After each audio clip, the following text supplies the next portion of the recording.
9 riders have gone from one MotoGP team to another in this off-season. 8 of them had a proper pre-season. Jorge Martin unfortunately did not. So let's exclude him for a second. Let's rank the other 8. So nobody's had an outright horrific start to their time at a new team, but Enea Bastianini probably comes closest, going by what he's been saying and how he's looked on the timesheets generally. Just seems like the adaptation from the Ducati to the KTM is maybe more complicated than you would have assumed. But why, Simon? What's the biggest issue? I mean, the good thing for Bastianini is that he understands, or at least he thinks he understands, why he's having so much problems.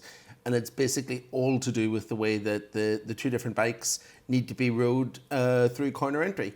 On the Ducati, you tend to kind of slow the bike down, use the rear brake to turn the rear wheel out, get the bike aligned and turn it into the corner. Whereas in the KTM, it seems like they really need to use the rear brake to get it stopped a lot more in a straight line. He has to be on the rear brake earlier. And then whenever you're going into the corner, you kind of kick the rear brake, which is why we see, Brad Binder and particularly Jack Miller in the past few years really getting the back of the bike moving around quite suddenly and quite late in the corner. So what he's saying makes sense. It kind of tallies with the visual evidence that we've seen over the years from KTM riders and how they go about it. He's aware that that's his issue, that's what he has to work on, but it's still just taking him a bit of time to work through it, and he doesn't feel like he's got there yet. Now, Miguel Oliveira's first contact with the Yamaha bike was actually quite good in Barcelona, which wasn't a huge surprise. Firstly, 2 years ago, he had a really good first contact with the Aprilia. And secondly, Oliveira has described the bike, and I think that fits with the general perception of the Yamaha, as a bike where you can get very easily to 90%, but then it's those final 10% that are the real problem, more so than with the other bikes. And I think that's been borne out in the rest of the preseason so far through Sepang and Buriram. Now, like Bastianini, Oliveira's having braking problems, basically. The braking technique is not quite intuitive yet. And of course, at Thailand, so much of the lap time is braking. And when you look at that, half a second to Quartararo is actually really good for this early into his Yamaha journey. Just half a second of lap time. But I don't think that Fabio Quartararo testing pace in Buriram is representative of the season that we're going to get and of the rival that Miguel Oliveira is going to find in the Yamaha camp. So he's on the right track. It looks okay, but there is, I think, work to do. I think that much is pretty clear.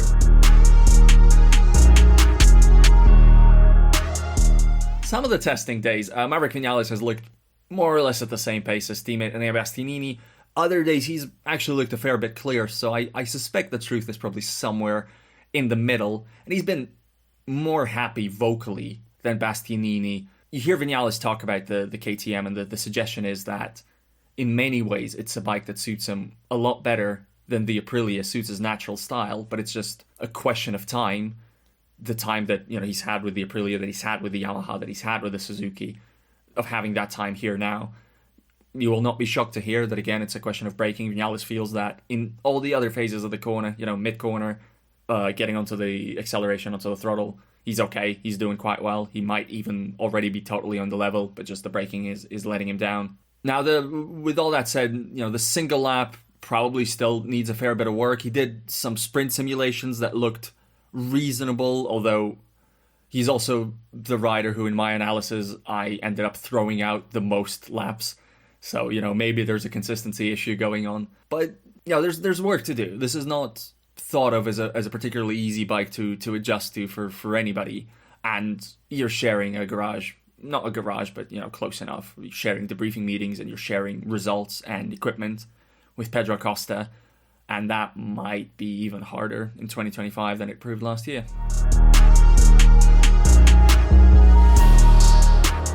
Franco Morbidelli, all smiles, all sunshine in his new VR46 surroundings. I'm happy to see him happy, and let's talk about why he's so happy, but also, you kind of want him to be closer to Alex Marquez right now through the preseason test than he was. So the guy on the same bike, and obviously being one of the 3 riders on this list who has not changed manufacturers, which is a big advantage. I think the biggest the biggest thing for Morbidelli right now is that he is obviously very happy in this new team. That's kind of a new team to him, but not really, because it's people he's grown up with and been around for many years. Because even though he's rode the VR46 team, they're based out of the workshop in Tavilla that the coal company runs out of. They're the guys that are looking after his flat track bike whenever he's in to get it tuned up on weekends off. So he knows all these people. And I think that's part of the reason why we're seeing him so happy and so comfortable looking on the bike at the minute. But on the other hand, he's obviously also working with a new crew this year. He's got a new data guy, a new crew chief,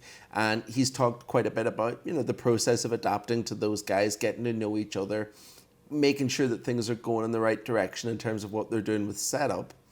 I think also an element of his preseason form maybe not being as fast as we thought is that there was quite a bit of time, going through the motions of checking things that don't work, just so that the crew can understand how Frankie likes the bike and what way things feel for him. So I think right now, this isn't really a pre-season that has significantly altered my kind of opinions on where the season is going to go for him, maybe than it was 3 months ago.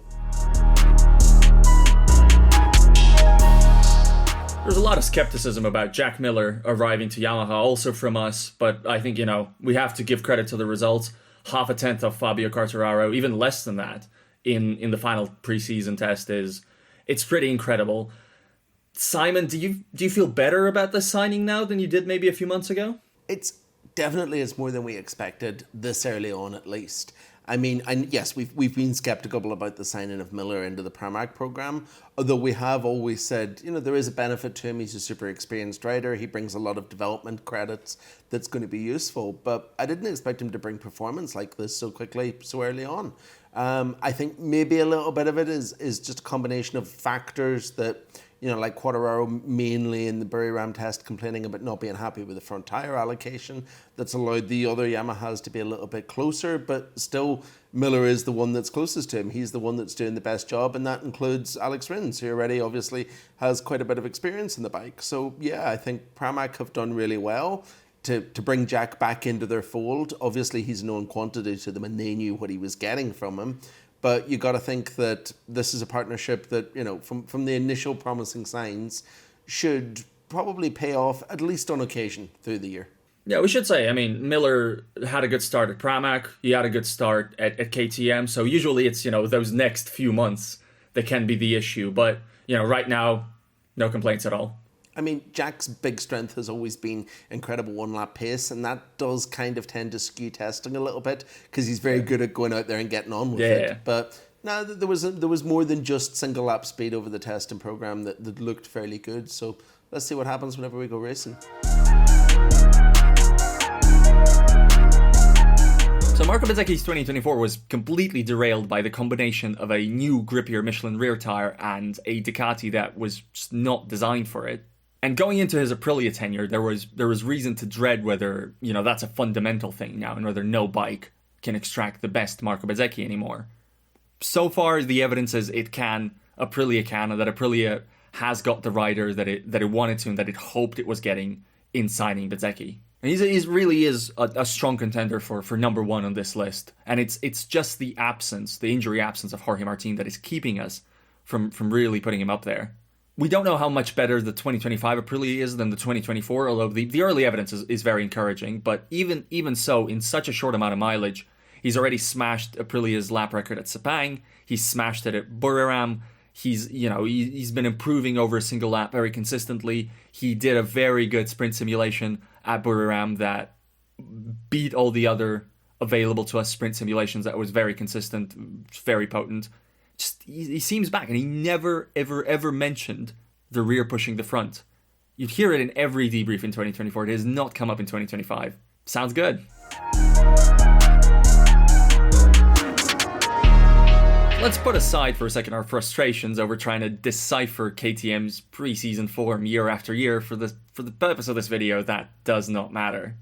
What matters is that, honestly, all preseason, whenever Pedro Acosta has gone out on track, he has looked like the quickest KTM in basically every kind of trim, which is exactly the kind of second-year leap that he will have hoped for and that we will have hoped for, and that I think many would have expected from a rider of such enormous talent and of such enormous hype. And his teammate Brad Binder isn't really reputed as a rider who brings his total A game to testing, but against Acosta, he clearly has his work cut out for him, because I think, already last year he was a handful, and this year it looks like he's gotten even quicker, regardless of where the bike actually is.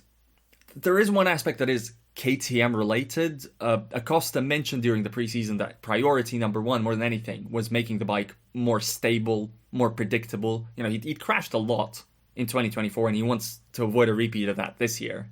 Well, the problem is that he's been crashing in preseason testing too. He's been going quite fast, and he's been crashing. And, you don't want to put two and two together necessarily there, but you have to wonder whether this is again going to be a bike that Acosta often demands of more than it can give him. But that's nitpicking. The early signs are that, whatever else is going on the KTM front right now, they've got a gem. They knew that last year, and this year looks like it's going to reinforce that in a big way.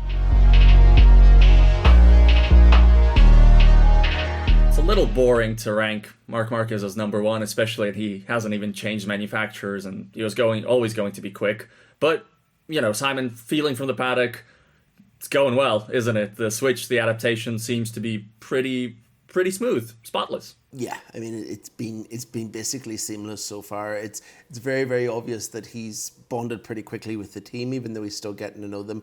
It's very apparent that both him, the Ducati management structure, and his teammate Pecco Bagnaia have formed a really close little alliance within the pit box and are doing a lot of data sharing and information sharing that's really helping Marquez get up to speed with being back in a factory team.